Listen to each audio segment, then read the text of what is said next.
good morning. I do want to let you know that Pastor Tim is well. This one was scheduled. Last week, he was not feeling well, and so I filled in, but this one was scheduled. He is well. Everything is good, and he will be back with us next week. I am so excited to be with you today to be able to to share with you something that has been so important for my family and I think for our church as a whole. So as we get into that, I want to ask a question. Have you ever used a product for something other than what it was designed for? Anybody? Yeah, a lot of us. We kind of know how that story goes when we use a product for something other than what it was designed for. There aren't many, but there are a few stories of success with this. For an example, bubble wrap. Anybody use bubble wrap? Yeah. Anybody just love to pop the bubble wrap? Yeah, so bubble wrap was actually first invented to be used as wallpaper.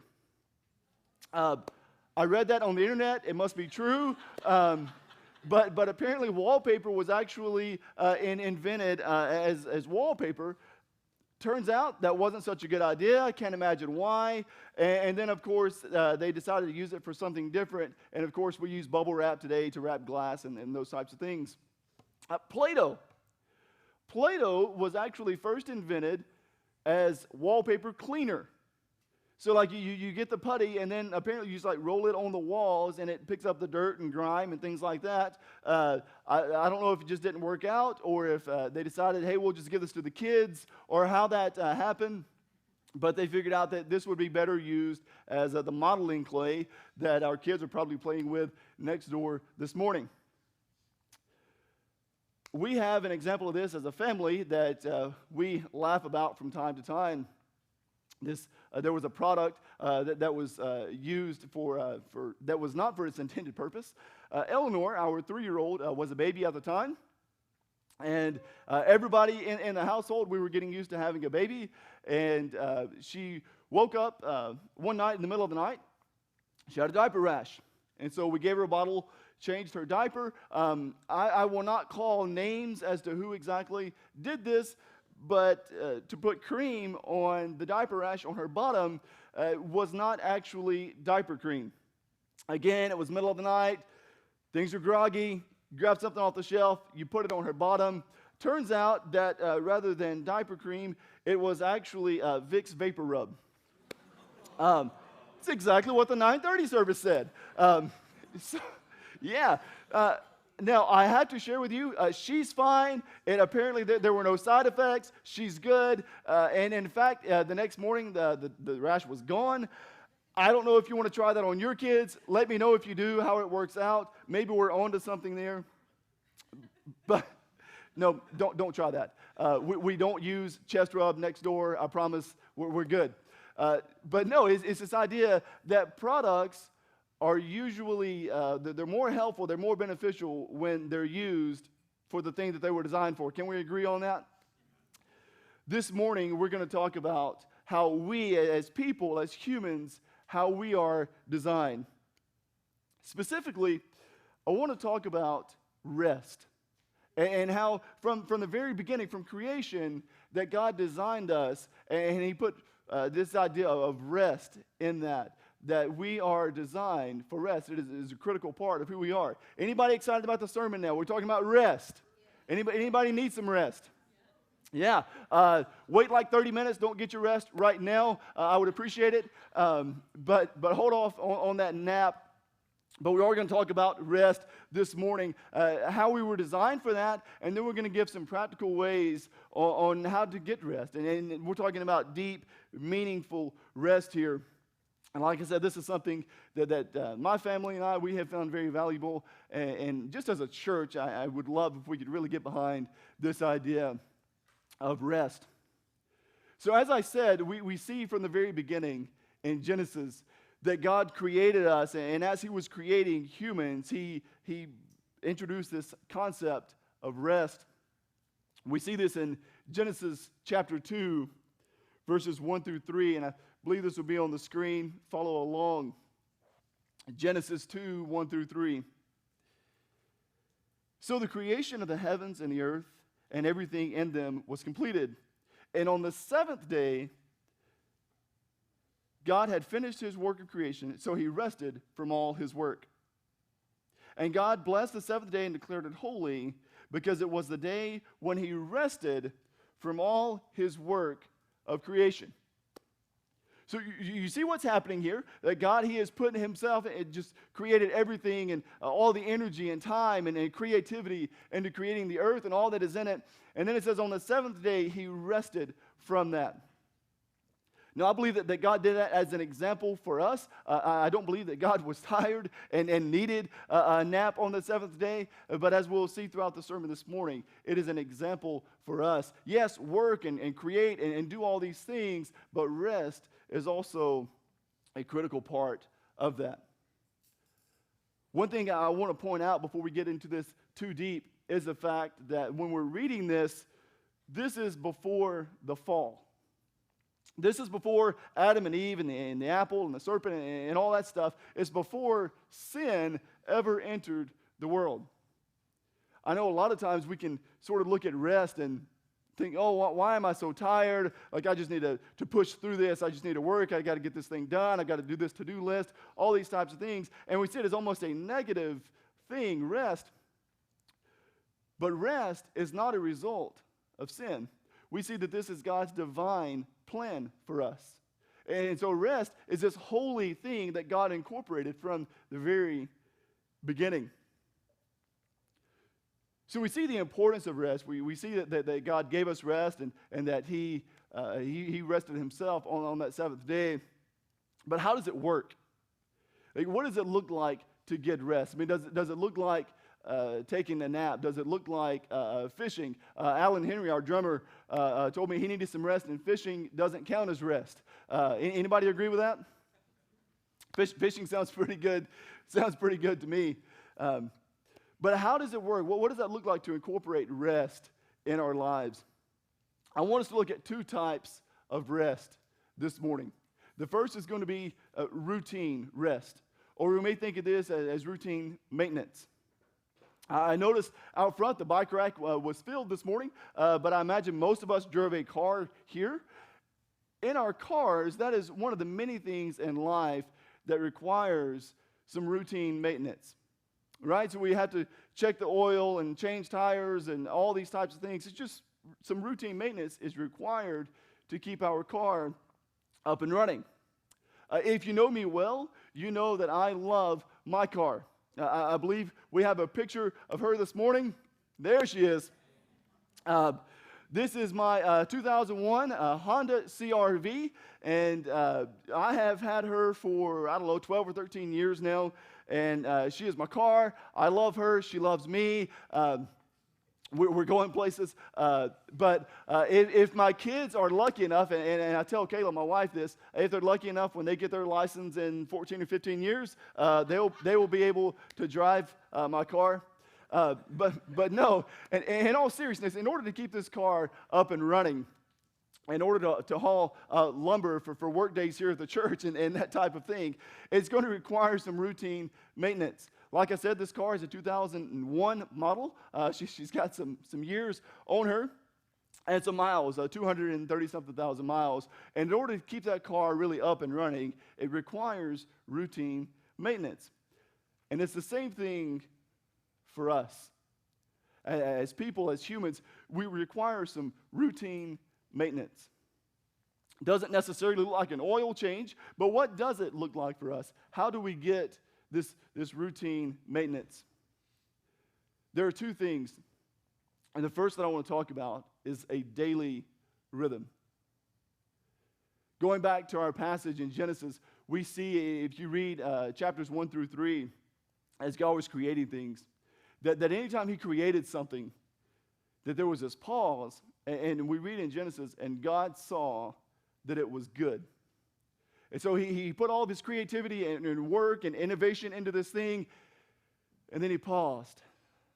And God saw that it was good. And so that's what it looks like for us on a daily basis. Yeah, we work and we do all the things that are necessary.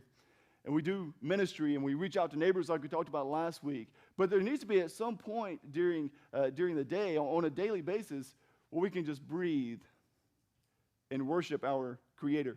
Just as God enjoyed all of His creation, yes, we are to do that, but also just to enjoy our Creator. And so that's what it looks like on a daily basis, just to have that time of reflection, that time of prayer, Bible reading. If you need help with this, if you just found that, hey, I'm stuck or I don't really know where to turn for this, we do have a tool here at Essential that is available to you. You can buy one back at the coffee bar. It's called the CBR, or the Community Bible Reading.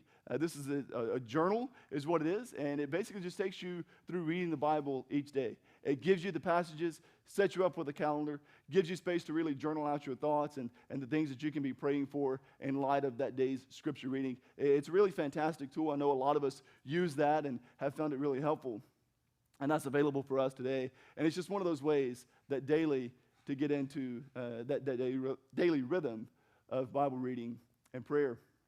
I'll just add one more note to that. One thing that I have found to be true in many aspects, but certainly this one, is that you have to schedule this first. Like if you just wake up and you think, oh, well, yeah, I'll get to it at some point today, at lunch or at dinner or whatever it may be, before we know it, time really passes us by and we never really get to that thing. And so it's important to schedule this first, and then I really believe that everything else will fit around that. So that's daily rhythms. It's daily just taking a moment to thank God and to worship Him. What does a weekly rhythm look like for us? Just once a week to be able to go in a little deeper, find rest, and to worship. There's a pastor and author, John Mark Comer, who wrote this, and he uses the term Sabbath here. Basically, Sabbath is just a day of rest. It is a day where we can unplug, worship God, enjoy creation, and do these things, and it's a day of rest. And this is what he says, John Mark Comer. He says, the Sabbath is a day blessed by God and set aside for rest and worship. A weekly celebration almost like a holiday. Does that sound good to anyone? Like you need a holiday every week? Yeah, sounds good to me. This idea is to find a day of the week where you can really just unplug, rest, and worship. I want to say a couple of things about this one. One, naturally in our schedules, Sunday is that day for a lot of us. It's a day where we're able to come to worship together, to go home, get some rest, do those types of things. It doesn't have to be on Sunday. In fact, for my family, Sunday becomes more of a work day for me. And so our Sabbath or our day of rest is actually on Fridays. Fridays, the church office is closed, and so that's the day that Kayla and I, we really intentionally spend time together and spend time as a family, enjoying one another and just enjoying God and worshiping in that. A rule of thumb for us, and Kayla, we always run things by her as a family. And she says that on Friday, that if it's not something that's life-giving for us, then we don't do it on Fridays.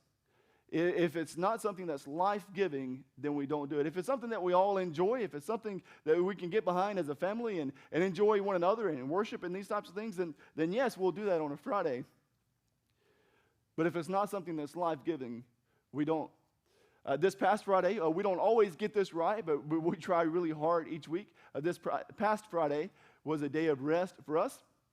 And what that looked like was hanging around the house that morning. We went out to eat lunch at a new restaurant on Friday for lunch. Then after that, we went over to Jones Valley, and we hit up 3 of our favorite places. We started at Hobby Lobby and walked down the Christmas aisles. Don't judge me. The 9:30 judged me pretty hard for that. October is coming soon. It's almost Christmas. So we walked down the Christmas aisle at Hobby Lobby, and then from there we went to Barnes & Noble. We spent time at the bookstore. It's always a favorite place for us. And then from there we went to Target. Can you get any more restful than that? Yeah. So that's just something that our family does. We enjoy it. It's the kids enjoy it. We enjoy it. It's just our time to really unplug, to disconnect from work, and to reconnect with each other, and then, of course, with God. So that's what a weekly rhythm looks like for us. So in this routine, throughout a weekly basis, there's daily rhythms, and then there's weekly rhythms where we're just really unplugging and trying to get away for a day. Maybe that's not a place where you are right now. Maybe you can only get away for half a day or for a couple hours. I want to encourage you to really take a look at your schedule and figure out when that can happen for you, because we have found that to be very beneficial. And of course, on that day is when God said, take this day and rest. And so it's an example that is given to us through Genesis. So that's routine rest. That's the routine maintenance that we have going on. The second thing I want to talk about is a deep rest. Even if I do all the routine maintenance things for my car, even if I'm changing the oil and changing tires and doing all these types of things like I'm supposed to do, problems still come up from time to time, right? You guys experience that? And that happens especially if I'm not doing these routine things. Problems, they just pile up. And the car, eventually, it begins to kind of fall apart. For us, even if we're doing these routine maintenance things, even if we are taking time daily to pray and do the Bible reading, and if we are taking the weekly rhythm and having a Sabbath, a day of rest, even if we're doing those things, I know from time to time things come up. We get knocked off a week or 2 weeks, and things can easily get us on the path of exhaustion and burnout. And that is when what I would call deep rest is required. It's just a hard disconnect, a hard unplug from the things that are causing us stress.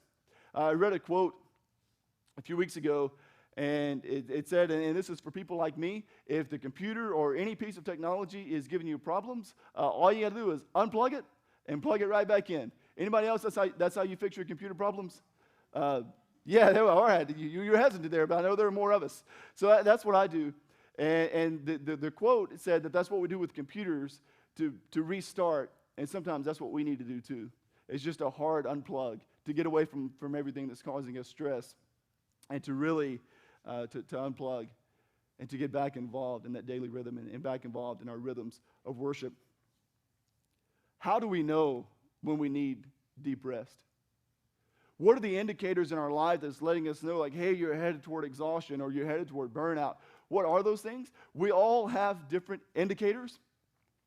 I know for my car, and in your car too, the check engine light comes on and lets you know it's flashing at you like, hey, you need to pull this thing over. You got to check it out. Well, for us, I believe we each have check engine lights as well. That there are things that are happening. We become more angry, or we become whatever it may be in our lives, and it's that check engine light telling us, hey, something's not just right. Something needs an alignment. My favorite example of this is actually a quote from Moby Dick, and this is Ishmael who is saying this, and I've shared this with you all before, but I love this quote, and I think it really brings home what we're talking about this morning. And Ishmael says, whenever I find myself growing grim about the mouth, whenever it is a damp, drizzly November in my soul, whenever I find myself involuntarily pausing before coffin warehouses and bringing up the rear of every funeral I meet, and especially when my hypos get such an upper hand of me that it requires a strong moral principle to prevent me from deliberately stepping into the street and methodically knocking people's hats off, then I account it high time to get to the sea as soon as I can. Anybody else? Like, you get frustrated and you just go knocking people's hats off? Is that just me and Ishmael? All right. So I know that's, maybe you're not actually knocking people's hats off, but you know when those things aren't just right. And that's an indicator that for him, he says, it's high time that I get to the sea as soon as I can.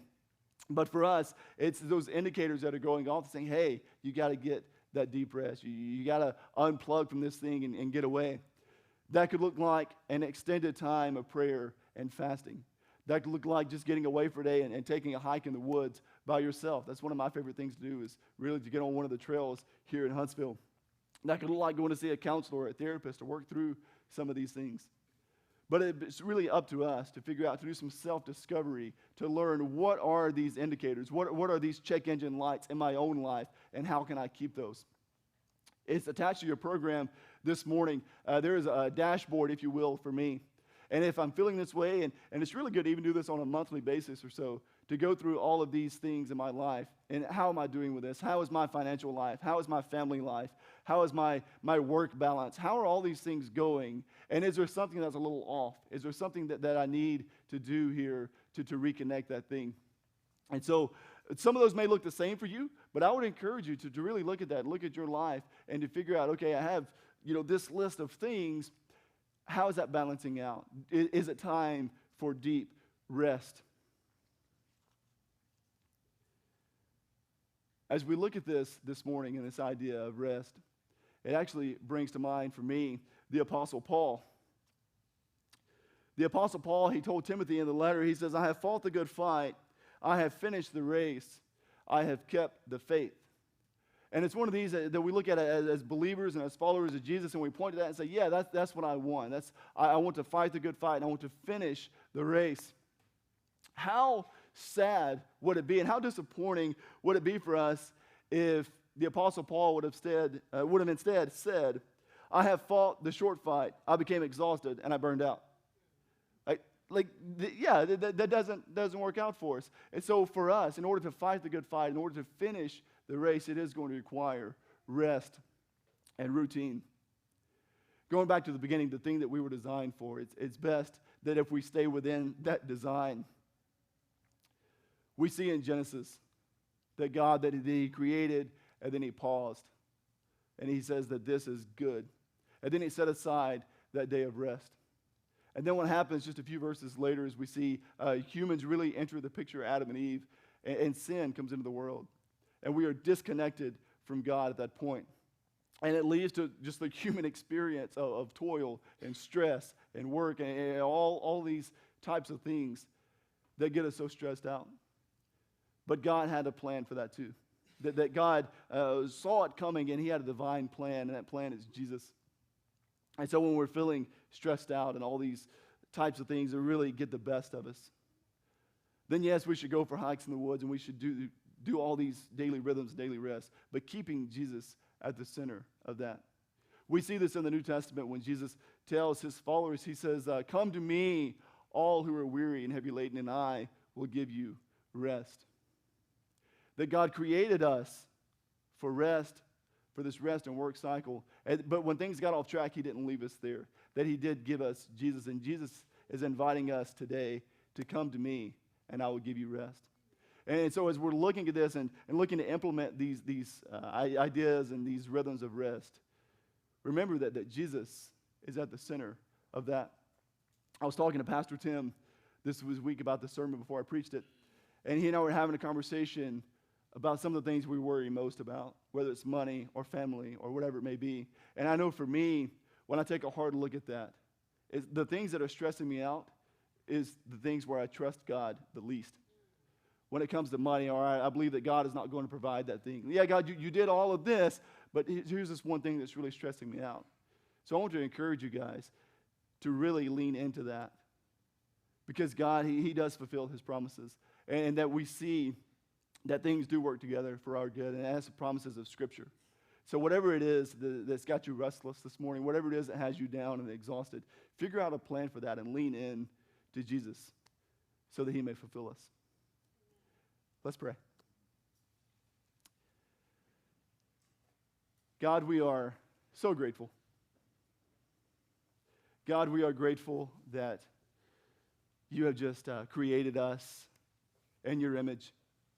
And God, that you have given us an example of what rest looks like in our lives. That God, that yes, we are to work and create and innovate and do all those things, but we are to rest and to rest in you. And so God, I pray this morning that as a church that we would get behind this idea of just resting in you. God, that you do fulfill our needs. God, that you do provide for us. And Jesus, the invitation that you give us to come to me, all who are weary and heavy laden, Jesus, we do know that you will provide rest for us, and we're so grateful for that. That you didn't need rest, but you gave that example to us so that we may rest in you. So that we know that we don't have to and we can't do this thing on our own, but we can through you because you fulfill us. So I pray this morning that whatever we're going through, the things that are causing us stress, the things that are causing us to be exhausted, that you would bring those to light. God, that we would bring you into the equation on that, and that you would bring us rest. In your name we pray. Amen.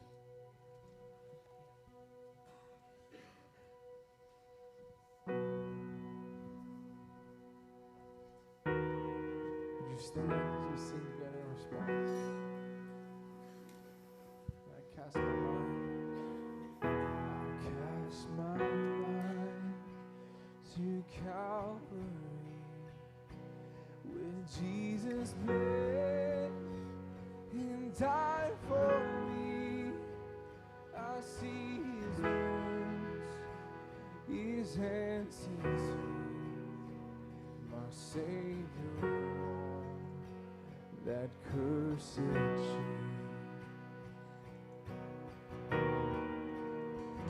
His body bound and drenched in tears, they laid him down in Joseph's tomb, the entrance sealed by heavy stone, beside